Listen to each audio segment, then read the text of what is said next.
जय श्री कृष्णा। पूर्णिमा का दिन भगवान श्री विष्णु और चंद्रदेव को समर्पित माना जाता है। इस शुभ अवसर पर जगत के पालनहार भगवान विष्णु की पूजा की जाती है। साथ ही सुख और सौभाग्य में वृद्धि के लिए विशेष उपाय भी किए जाते हैं। पूर्णिमा तिथि पर श्री सत्यनारायण भगवान की पूजा भी की जाती है। इस बार पूर्णिमा तिथि प्रारंभ होगी 11 फरवरी मंगलवार की शाम को 6:56 से और पूर्णिमा तिथि समाप्त होगी 12 फरवरी बुधवार की शाम 7:22 पर। इसीलिए उदया तिथि के अनुसार इस बार पूर्णिमा का व्रत 12 फरवरी दिन बुधवार को रखा जाएगा। इसी दिन पूर्णिमा का स्नान दान भी किया जाएगा और श्री सत्यनारायण भगवान का व्रत और कथा का श्रवण भी इसी दिन किया जाएगा।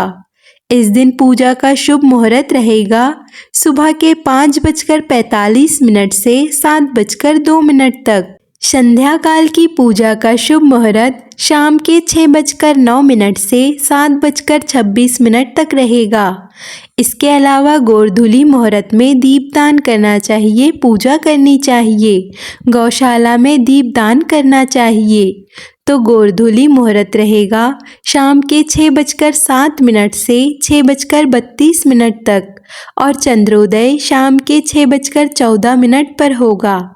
इस समय के बाद से आप कभी भी चंद्र देवता को अर्घ्य देकर अपना व्रत खोल सकते हैं। 12 फरवरी बुधवार को सूर्योदय सुबह के 7:05 पर होगा और सूर्यास्त होगा शाम के 6:17 पर। इस दिन ब्रह्म मुहूर्त का समय सुबह के 5:28 से 6:16 तक रहेगा और इस बार शोभन और सौभाग्य योग का भी निर्माण हो रहा है, जो कि सर्वदा सिद्धि योग है और अपने आप में सारी कामनाओं को पूर्ण करने वाला या किसी भी शुभ काम को शुरू करने के लिए सबसे उत्तम मुहूर्त है। सौभाग्य योग सुबह के 7 बजे तक रहेगा और बाद में शोभन योग सारा दिन रहने वाला है। इस योग में कोई भी नए काम की शुरुआत कर सकते हैं।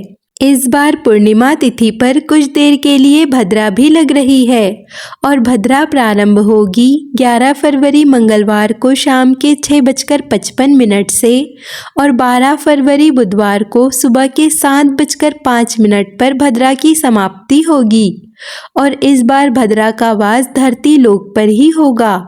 और अगर भद्रा का वास धरती लोक पर होता है तो वह धरती के लोगों के लिए, धरती के प्राणियों के लिए बहुत ही अशुभ फल देने वाली होती है। तो इस तरह भद्रा के समय में कोई भी शुभ काम नहीं करना चाहिए, भद्रा का त्याग करना चाहिए।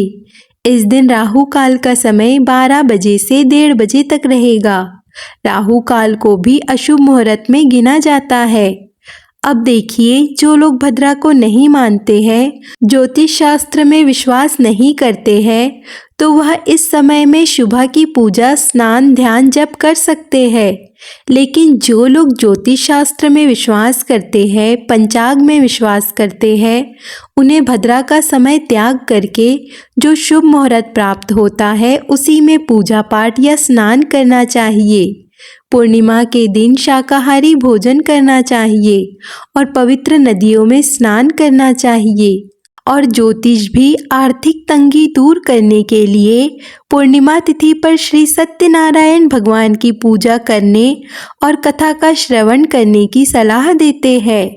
इसीलिए पूर्णिमा के दिन स्नान दान करने के बाद विधि पूर्वक श्री लक्ष्मी नारायण भगवान की और भगवान श्री सत्यनारायण की पूजा करने के साथ ही कथा का श्रवण भी करना चाहिए। आज की इन्फॉर्मेशन आपको थोड़ी भी यूज़फुल लगे तो वीडियो को लाइक, कमेंट, शेयर ज़रूर कीजिए और ऐसी ही और भी जानकारियों के लिए चैनल को सब्सक्राइब कर लीजिए।